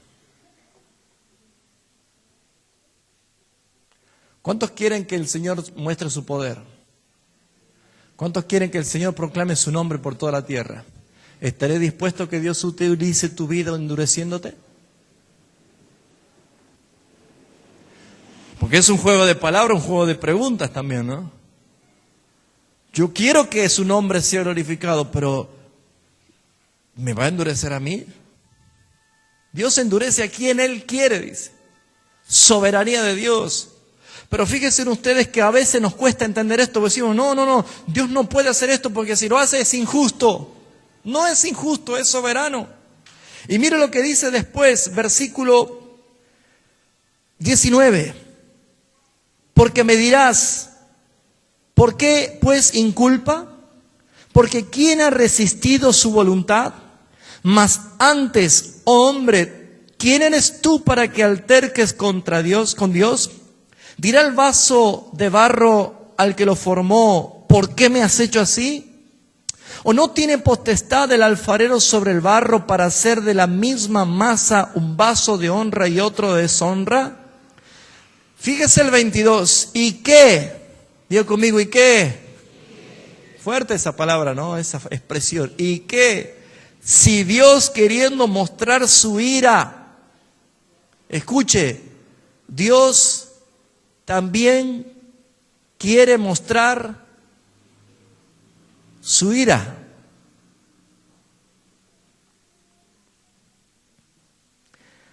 ¿Y qué si Dios, queriendo mostrar su ira y hacer notorio su poder, soportó con mucha paciencia los vasos de ira preparados para destrucción? Y para hacer notorias las riquezas de su gloria, las mostró para con los vasos de misericordia que Él preparó de antemano para gloria. ¿Cuándo dice de antemano? Ahora, fíjense ustedes, esta es una traducción griega, ¿sí? En la traducción griega tiene algunos jueguitos de palabra que podríamos interpretarla mejor si conociéramos muy bien el griego. Pero voy a tratar de explicarla ya con la traducción castellana y creo que sí la va a entender inmediatamente. Notemos esto. Dice así, versículo 22. ¿Y qué si Dios, queriendo mostrar su ira para hacer notorio, soportó con mucha paciencia los vasos de ira preparados para destrucción? Los vasos de ira preparados para destrucción. Y para hacer notoria las riquezas de su gloria, las mostró para con los vasos de misericordia que Él preparó de antemano para gloria. Fíjense ustedes, dice, vasos de ira preparados para destrucción y vasos de misericordia que Él preparó. ¿Notan la diferencia? ¿Sí o no? ¿Cuál es la diferencia? Dice, vasos de ira destinados para destrucción, pero también, ¿qué cosa? Vasos de honra que Él preparó de antemano para gloria. ¿Cuál será la diferencia? Que en uno dice que Él es el que los preparó. ¿A cuáles los preparó Él? ¿A los de la destrucción o a los de la salvación? los de la salvación. ¿Por qué dice que Él de antemano preparó para esta gloria, para esta salvación? Porque allí están, todos estaban condenados, todos estaban perdidos, todos estaban sin posibilidad alguna. Sin embargo, Dios escogió a los que Él quiere mostrar su salvación, a los que Él iba a salvar. Entonces aquí vemos nosotros que hay vasos de ira destinados para perdición y vasos de honra, de misericordia, destinados para la glorificación. ¿Me está entendiendo? Entonces aquí vemos otra vez la soberanía de Dios en la elección. Vamos rápido, como para ir cerrando el concepto, a la carta del apóstol Pablo a los tesalonicenses. ¿Se está muriendo esto?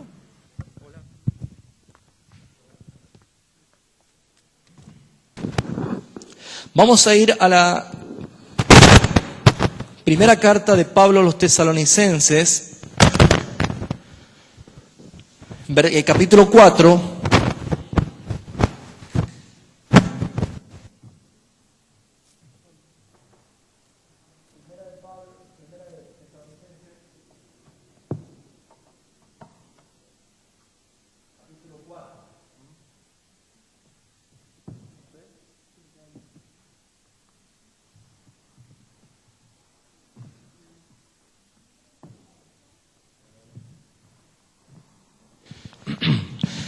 Ya lo encontró, Primera de Tesalonicenses capítulo 4. Ya vamos a ir cerrando. Tengan paciencia que ya termino, ¿sí? Muy bien. Dice el capítulo, vamos a ir al 5 mejor, así adelantamos un poquito.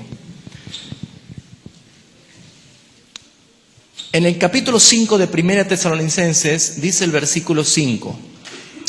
Porque todos vosotros sois hijos de luz e hijos del día, y no somos hijos de la noche ni de las tinieblas. Por tanto, dice, no durmamos. Aquí habla de que somos hijos de la luz y no de las tinieblas. Fíjense ustedes que es curioso cómo empieza a expresar una diferencia entre unos y otros. Pero dice, versículo 9, porque no nos ha puesto Dios para ira. No nos ha puesto Dios para ira, sino para alcanzar salvación por medio de nuestro Señor Jesucristo. ¿Qué quiere decir esto?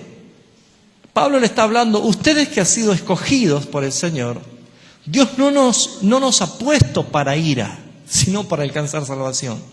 Los vasos de ira han sido creados para destrucción, pero los vasos de honra para salvación. Y acá vemos otra vez la soberanía de Dios en la elección. Entonces, voy a ir cerrando el concepto. Si la pregunta es, ¿yo soy un escogido de Dios? ¿Dios me ha llamado desde la eternidad? ¿Hoy he sido justificado? ¿Estoy viviendo realmente como un vaso de honra? Acuérdese que Dios hace su parte soberana, pero usted es responsable de sus actos. ¿O por qué se cree que dice la palabra de Dios que nosotros debemos vivir como es digno de alabanza? ¿Por qué nosotros debemos vivir como viviendo en el espíritu, no en la carne? Hermanos, cada vez que usted sepa y tenga convicción del Espíritu Santo que usted es un hijo de Dios, debe honrar al Padre por la elección que Él hizo, no por el mérito nuestro, sino por la elección que Él hizo viviendo de una vida santa. ¿Y eso consiste en qué? En arrepentirme cuando el Espíritu Santo me trae convicción de pecado y pedir perdón a Dios y pedir perdón a mis hermanos. Por eso dice en esa oración que Jesús enseñó a orar del Padre Nuestro, dice, porque si no perdonamos nuestras ofensas a los demás, a nuestros hermanos, tampoco nuestro Padre nos perdonará nuestras ofensas. ¿Habla de qué? De que no puede ser algo que yo diga, yo estoy bien con Dios, pero estoy mal con mis hermanos. Si alguien está mal con sus hermanos por causa del pecado, no está bien con Dios. No está bien con Dios. Por esa razón debemos entender que si hemos sido llamados para ser vasos de honra, para alcanzar esta salvación, cada uno de nosotros debe ver cómo vive. Y esto lo escribe Pablo a Tito, diciendo qué es lo que hay que hacer. Tito, la carta de Pablo a Tito, capítulo 2, versículo 11. Dice, porque La gracia de Dios ha sido manifestada para salvación a todos los hombres. Usted dice, ¿cómo? ¿Entonces es para todos? No, la gracia ha sido manifestada, quiere decir, ha sido exhibida. ¿Cuál ha sido la gracia exhibida delante de todos públicamente? La cruz de Cristo, Cristo mismo ha sido exhibido para salvación para todos los hombres. Pero ¿quiénes son los que acuden al llamado? ¿Quiénes son los que tienen la posibilidad de creer y decir, sí, Señor, soy un miserable pecador, merezco yo la condenación, pero por tu gracia, por tu amor, me has salvado? Los únicos que pueden llegar a entender esto son aquellos que el Padre escogió para que reciban la fe, para que reciban el arrepentimiento y para que crean en el Evangelio de Jesucristo. Acuérdense de Lidia. Dios le abrió el corazón para que esté atenta a lo que Pablo decía, porque ese era el día de su salvación. Y dice acá el apóstol Pablo, dice, enseñándoos que renunciando a la impiedad y a los deseos mundanos, ¿qué hay que hacer, hermanos, con lo que han sido llamados? ¿Renunciar a qué? Y no se trata de decir, yo renuncio a la fornicación, Señor. No. Significa que vos mismo determines a no cometer más fornicación. Porque yo puedo llevar toda la oración, pero el Señor dice, sí, yo sé que yo tengo autoridad para hacerlo, pero yo te di a vos la orden que lo haga. Yo debo renunciar, quiere decir, me tengo que despedir de ese mundo que me hacía llevar al deleite de los pecados. Dice así, enseñándoles que renunciando a la impiedad y a los deseos mundanos, vivamos este siglo sobria, justa y piadosamente. Dice cómo hay que vivir, sobria, justa y piadosamente. Tu vida debe ser un testimonio. No va más decir malas palabras. Se terminó de andar fumando a escondida y viene trasminado olor a cigarrillo. Se terminó de andar mintiendo a la gente, se terminó una vida de doblez, se terminó del chisme y la lengua mentirosa. Usted debe ser sincero con usted mismo, sabiendo que el Dios de omnisciencia conoce todo y dice, no va más esto en mi vida. ¿Quiénes son los únicos que pueden ponerle fin a su vida? Los que tienen el Espíritu de Cristo que dice, todo lo puedo en Cristo que me fortalece. Pero el que no tiene a Dios, por más que practique una religión, por más que sea un ministro de lo que quiera hacer, su naturaleza lo va a llevar a hacer siempre lo desagradable. Mire lo que dice la consecuencia de haber renunciado y de vivir de una manera santa. Versículo 13. Aguardando la esperanza bienaventurada y la manifestación gloriosa de nuestro gran Dios y Salvador Jesucristo. ¿Cuánto esperan realmente la manifestación gloriosa de nuestro Señor? Esa es la esperanza, amados hermanos. No pierda ese enfoque. No pierda ese enfoque. ¿Sabe qué triste sería que si yo me estoy por casar y sé que mi esposa el día de las bodas se está preparando para el día que yo me tenga que casar y llegue ese día? Vieron que no se la ve a la novia, ¿no? Hasta el día del altar, no te dejan verla. Y que esté en el altar ahí esperando, y era las 9, y ya son las 9:30 y no aparece. Y son las 10:15 y no aparece. Y uno está y dice, ¿qué habrá pasado? Y ya pasó 1 hora y pasó 1:30. Entonces le digo al padrino, ¿por qué no la llamás? Decirle que se apure. Y cuando la llamamos, dice la novia, me olvidé que me casaba hoy. Me fui del shopping, del portal, estaba viendo vidriera. ¿Cómo cree usted que se sentirá el esposo? Saben, hermanos, hay gente que se dice iglesia de Cristo, pero lo que menos están pendientes es que el Cristo, el esposo, viene a buscar a su esposa. Y no están preparados. No tienen ni siquiera guardando esa esperanza de una transformación, de una manifestación pura, cara a cara con el Rey. No están pensando en eso. Están preocupados por su situación, están preocupados por lo que tienen y por lo que no tienen, por las cosas del mundo, y no se dan cuenta que hay algo más allá. Habla de la vida de Cristo. Dios te está llamando y la religión llega hasta ahí, pero Dios te dice, vení a donde estoy yo. Y mira lo que dice el versículo 14. ¿Quién, está hablando de Cristo, quien se dio a sí mismo por nosotros para redimirnos de toda iniquidad y purificar para sí un pueblo propio, celoso de buenas obras? Ese es el propósito. Él ha venido para limpiarnos y prepararnos para la eternidad. Mire, hermanos, tenemos muchas cosas más para profundizar. Pero como necesitamos avanzar en esto, quiero que usted escudriñe esto. O por lo menos que esta noche se vaya usted entendiendo que no lo digo yo, la Escritura dice que Dios en su soberanía eligió a los que Él quiere salvar. La gente no puede decir, yo elijo salvarme, así que elijo a Jesucristo y me voy a esa iglesia, me bautizo y congrego y ya soy salvo. Esa es la otra doctrina, la arminianista. Por eso es que no hay manera de llegar si no es por Jesucristo. Y a Jesucristo solamente se llega por la elección del Padre. ¿Lo entienden? La semana que viene vamos a entrar ya al tema ministerial, de la soberanía de Dios, de los dones ministeriales acerca que Dios ha dado. Y yo sé que lo que vamos a enseñar posiblemente nos traiga una fuerte conmoción. Porque ¿a ustedes en verdad quieren hacer todo tal cual está en la Escritura? ¿O quiere que sigamos nosotros pensando que es parecido y nos sirve? Ya hemos vivido esa etapa. Si vamos a hacer lo que dice la Escritura, vamos a empezar a darnos cuenta que estamos haciendo aún cosas que no son bíblicas. Y si tenemos que empezar a ver lo que Dios nos lleva a corregirnos, probablemente no todos sean los que puedan soportar la doctrina y algunos tengan comezón de oír y tengan que volcarse a buscar fábulas. Yo quiero, delante del Señor, por la responsabilidad que Él me ha dado, enseñarle a usted todo lo que es bíblico, para que el día que tenga que rendir cuenta al Señor, no tenga que presentarme como un obrero que me avergüenzo de no haber dado la palabra al Señor. Entonces, amados hermanos, sé que la palabra a veces es dura y nos confronta,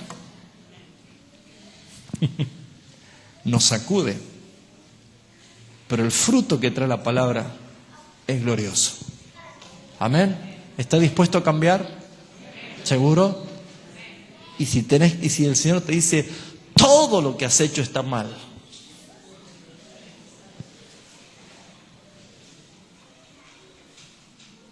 mire, yo me acuerdo cuando era chico y nos hacían participar en la escuelita dominical a un juego que teníamos que poner un huevo en la cuchara, ¿no? Nos ponían una cuchara y nos ponían un huevo. ¿Jugó alguna vez ese juego?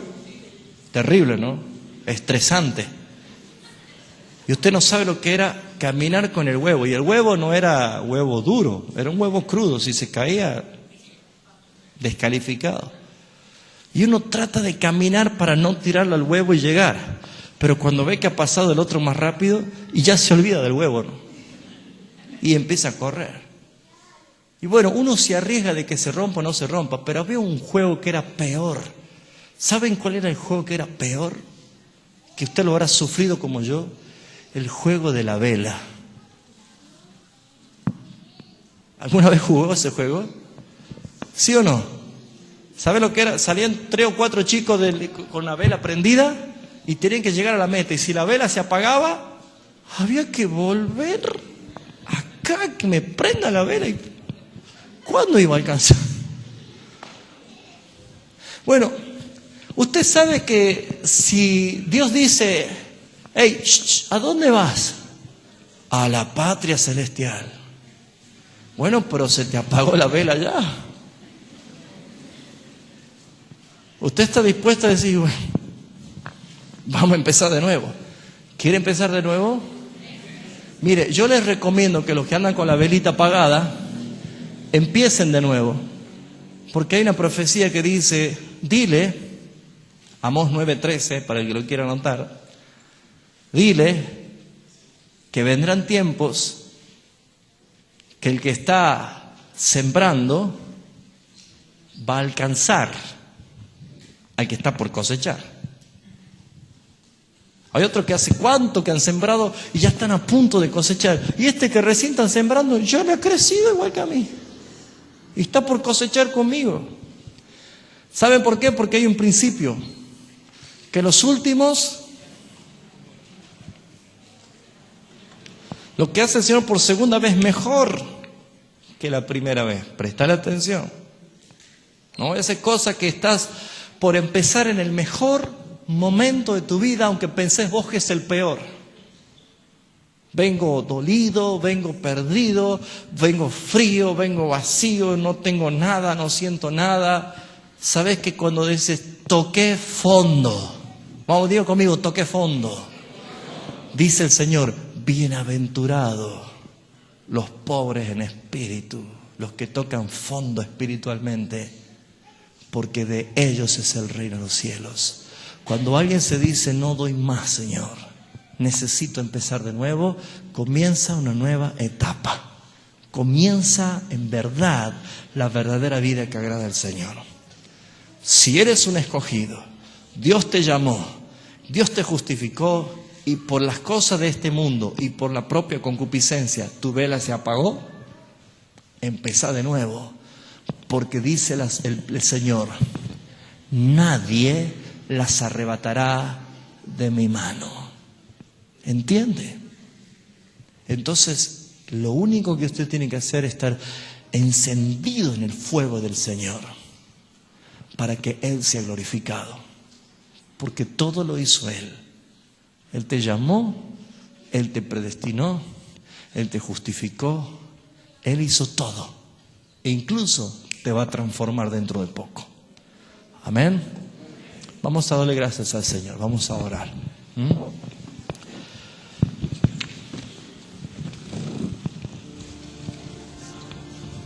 ¿Quiere bendecir al Señor? Si esta noche hay personas que por los que escuchó entró en una crisis diciendo, y es que yo no sé si soy un llamado, tengo ciertas dudas. Mire, hermanos, si hay algo que la Escritura dice, es que un corazón contrito, quebrantado, humillado, el Señor no lo echará fuera. Y no es algo que sea parte de mi mérito, porque una persona que no es escogida de Dios, por más que escuche, se va a ir igual como si fuera que escuchó un chiste. Pero el que es escogido de Dios y nunca escuchaste el llamado, hoy puede ser una noche especial para vos. Por más que sea una noche de enseñanza, Dios puede traer una convicción en tu vida diciendo, quiere decir que Dios tiene preparada para mí una vida que hoy yo no la conozco.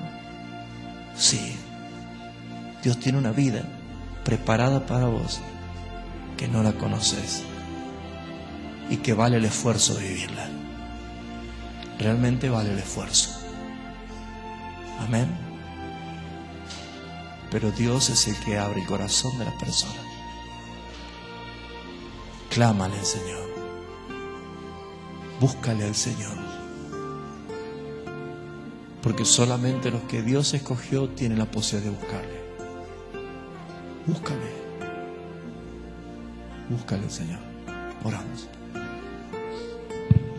Quiero darte gracias, Padre, por tu soberanía. No alcanza nuestra mente natural a entenderlo, pero lo creemos y te glorificamos porque tú eres soberano. Perdónanos, Señor, por haber estado tantos años en error y por haber creído en un evangelio diferente y haber ofrecido a un Jesús diferente, movidos por un espíritu diferente. Hoy, Señor, estamos entendiendo que conocer y escudriñar la sana doctrina de tu palabra, impregnada del propósito y la soberanía de la elección eterna, como atributo divino tuyo, Señor, nos hace, Señor, simplemente levantar nuestras manos y darte gracias y bendecirte. Porque eres tú, Padre, que has determinado que esto sea así. Te ruego, Señor, que aquellos que han sido destinados, escogidos para alcanzar la salvación y aún no ha llegado el día de su llamamiento, puedan, Señor, como la tierra espera la lluvia, no perder, Señor, la esperanza y la convicción que el Espíritu está obrando para traer esa convicción de pecado, esa convicción de juicio, de justicia y de juicio. Porque Señor, así como llegaste en aquel hombre que estaba al lado de la cruz en el último momento de su vida y se salvó, porque tú lo hiciste, entendemos que esto es así también. Gracias, Padre, porque nos permites estudiar tu palabra y conocer de ella. Ayuda, Señor, que aquellos escogidos tuyos que tienen de tu fe puedan utilizarla para creer, sabiendo que somos responsables de nuestros actos. Hemos sido llamados para obedecer y queremos obedecerte a ti conforme a tu palabra. Bendigo a mis hermanos y glorifico la vida de nuestro Señor Jesucristo por su expresión de amor.